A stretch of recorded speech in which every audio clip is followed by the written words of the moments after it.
So where might we be headed? This is a picture that attempts to sketch out various scenarios. You'll be aware, I think there's a discussion in the text, about the commitments that were made internationally in Paris in 2015. So governments made a variety of what were called nationally determined contributions, or pledges or targets that they were going to commit to. And what we've got in this picture here on the vertical axis, we have the rate of emissions. So in other words, the flow into the bathtub, if you remember that earlier analogy. And this is being measured in billions of tons of carbon dioxide equivalent per year. So if there were no policies put in place, if there were simply no restraints on the use of fossil fuels, this scenario here shows a possible range, obviously very uncertain, about what emissions would be, and it also contains a range of temperature increases that would occur by 2100. And as I'm going to emphasize in the next few slides, this range of temperatures is what is considered to be the likely range. In other words, there's about a 2/3 chance that the range will be within these two numbers. With current policies, that is, the policies that have been put in place since 2015, you can see that, at least according to this estimate, we're on target to increase global temperatures between 3 and 3.4 degrees Celsius. That's the, again, so-called likely range by the end of the century. What was pledged in Paris was to keep temperature increases at no more than 2 degrees Celsius and to, let's say, aspire to a target of 1.5 degrees. This is compared with pre-industrial levels, pre-industrial temperatures. Remember, we're already really over 1 degree Celsius compared to pre-industrial times. So what is shown here are estimates of annual emissions in various years that would be required to actually attain these targets. So you can see that even the current pledges, which governments are not meeting with current policies, would not be enough to attain even the 2 degree goal. So I would interpret this as saying that there's lots of free riding going on here. Governments have not got serious enough to make commitments to reach the goals which they say they actually have. Now, I want to just emphasize this range of temperatures that's shown here and consider, let's say, a critique of this. One thing that you often see in the media is even just dropping this range of temperatures. So, for example, not so long ago, I saw a headline in the CBC, on the CBC website, which said, "Earth set to warm by 3.2 degrees Celsius by 2100, unless efforts to cut emissions are tripled, new UN report finds." Okay, that was the headline. So it says 3.2 degrees. Well, you can see that current policies, as expressed here, are a range of 3 to 3.2 3.4, so 3.2 is in the middle of that. But that's not the whole story. So let's consider the whole range of possible outcomes. I'd like to recommend to you, if you're interested in this topic, a book written, I think, in 2014, published in 2014, by these two characters here, Martin Weitzman,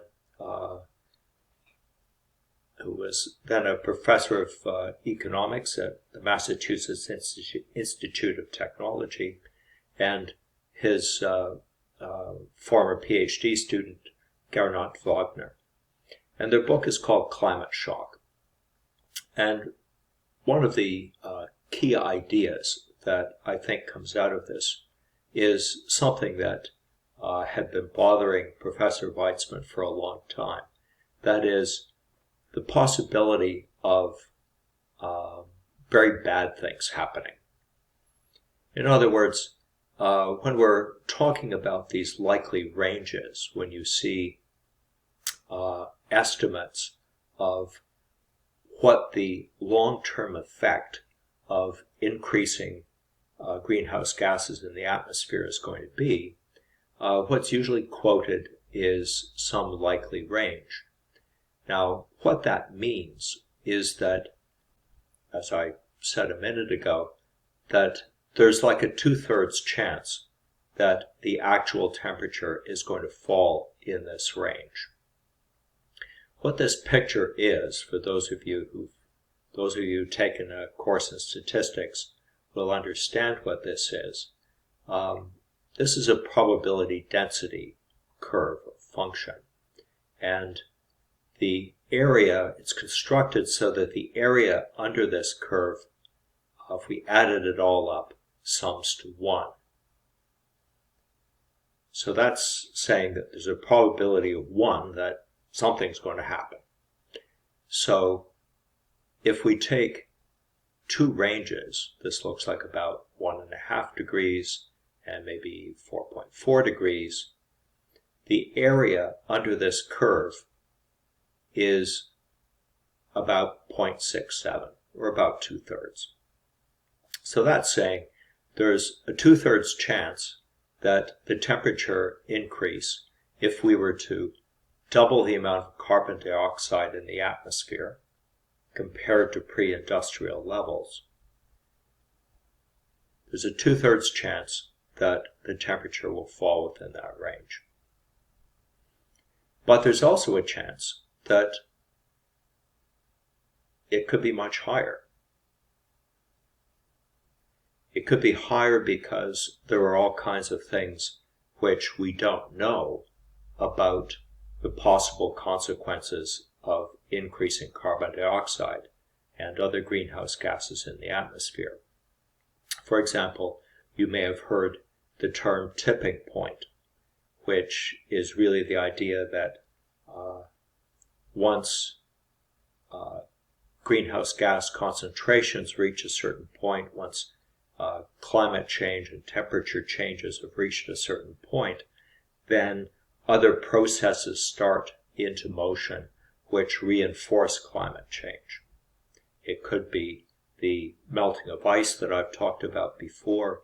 It could be the consequences of thawing land in Siberia and northern Canada, which then allows bacteria to start decomposing and digesting organic matter that's currently in that frozen ground. And that's going to release methane into the atmosphere and increase temperatures.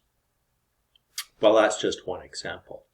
The point that they're making is that there are small probabilities of very bad things happening.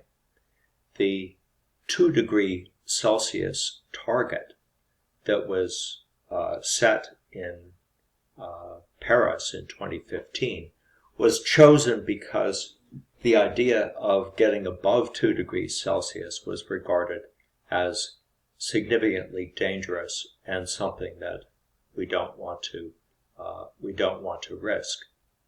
And yet, as Wagner and Weizmann point out, we actually are on target to double the carbon dioxide concentrations in the atmosphere eventually.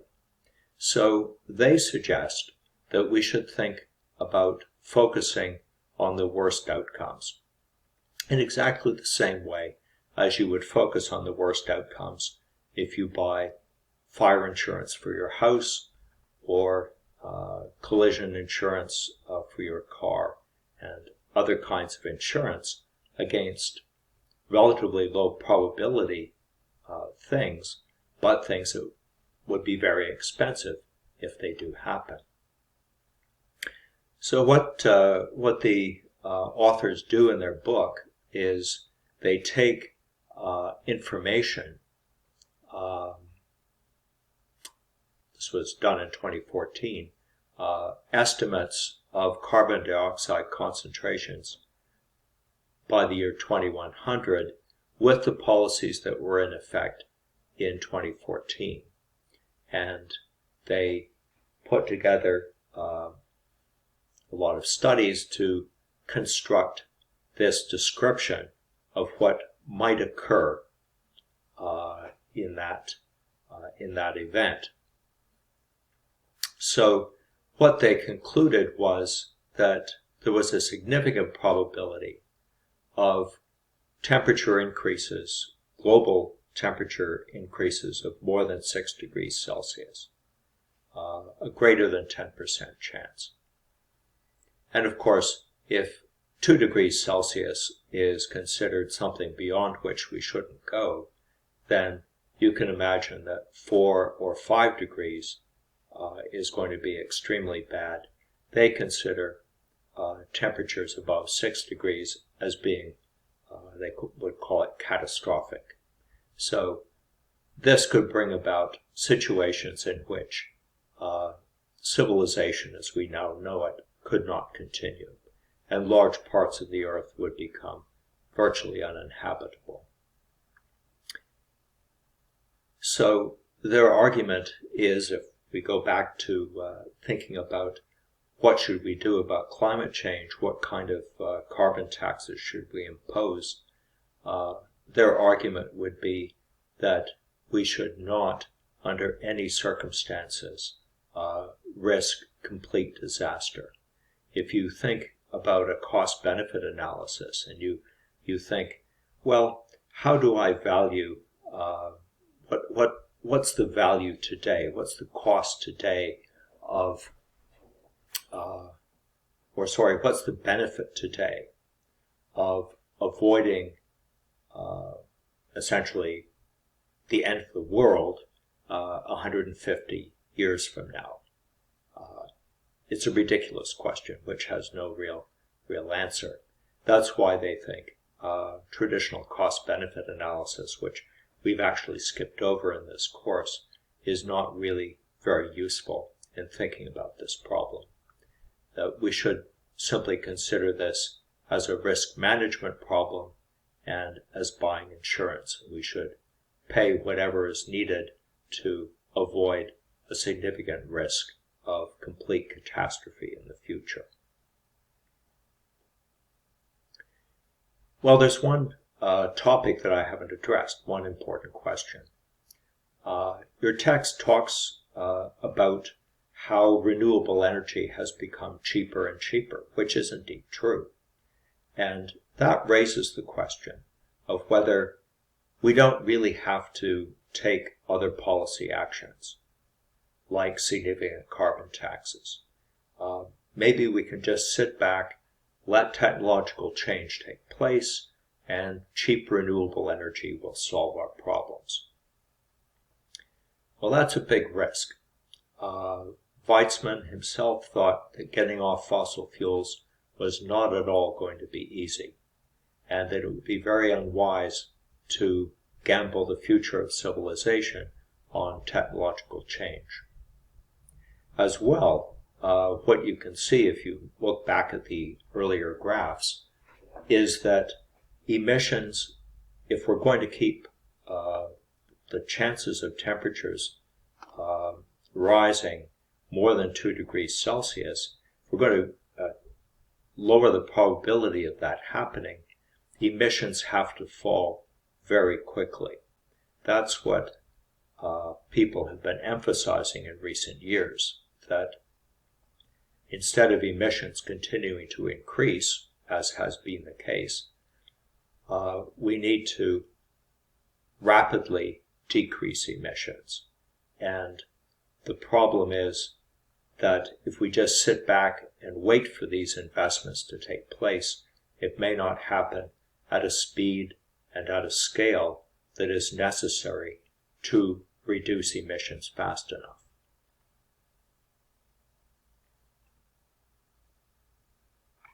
Well, that concludes all that I'm going to say about climate change. It's an issue which I think is going to dominate the rest of your lives in terms of public policy, or at least it should. Once the current crisis has passed, if indeed it does, then we're going to be facing this long-term problem, which is also going to need very serious action.